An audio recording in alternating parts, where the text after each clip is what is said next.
Bonjour, je m'appelle Guy Chadas et je suis spécialiste en huile d'olive. Et je vais tenter de vous expliquer comment lire au mieux une étiquette de bouteille d'huile d'olive. Pour lire une étiquette de bouteille d'huile d'olive, il y a déjà un élément à voir, c'est de savoir si c'est une huile d'olive que l'on recherche qui est une huile d'olive de producteur, de haute qualité gastronomique, ou de l'huile d'olive de grande distribution. Pour les deux, il faut déjà choisir que de l'huile d'olive extra vierge ou vierge extra, ce que l'on appelait avant première pression à froid.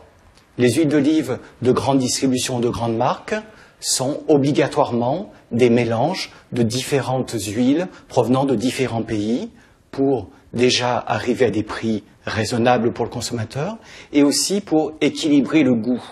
En effet, si vous achetez votre grande marque nationale, que ce soit à Paris, à Perpignan ou à Strasbourg, il faut que vous trouviez une certaine homogénéité du goût et donc ça ne vient pas obligatoirement du même village, du même terroir ou même de la même région.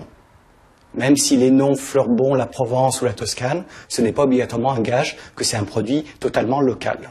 D'autres huiles d'olive sont des huiles d'olive de producteurs ou de coopératives sur lesquelles est revendiqué un terroir, une originalité, une spécificité. Et là, on peut retrouver plusieurs autres éléments. Donc pour ce producteur, qui est une coopérative du Languedoc, on retrouve plusieurs éléments. Déjà l'élément officiel et légal qui est huile d'olive vierge extra, avec la mention légale qui est obtenue directement des olives par extraction mécanique. Et on retrouve deux éléments qui prouvent ou qui apportent des informations sur le produit. Déjà le terme Luc, qui dit que c'est une seule variété d'olive qui est utilisée, la Luc, et un petit logo qui est 100% France, qui est l'engagement du producteur que ces olives ne viennent que de France et en particulier de cette région du Languedoc. Sur cet autre producteur, on retrouve bien sûr le fait que c'est huile d'olive vierge extra, toujours le terme obtenu directement des olives, mais on a quelque chose de nouveau qui est l'appellation d'origine contrôlée, qui est l'AOP ou AOC. Là, on est sur de l'AOC Baux-de-Provence.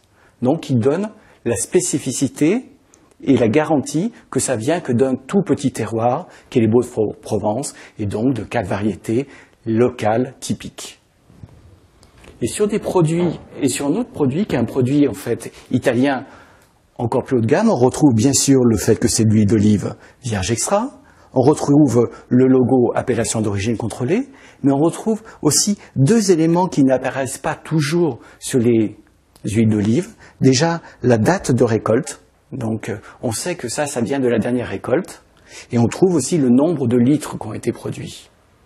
Et avec un élément qu'on retrouve au dos, qui est le taux d'acidité.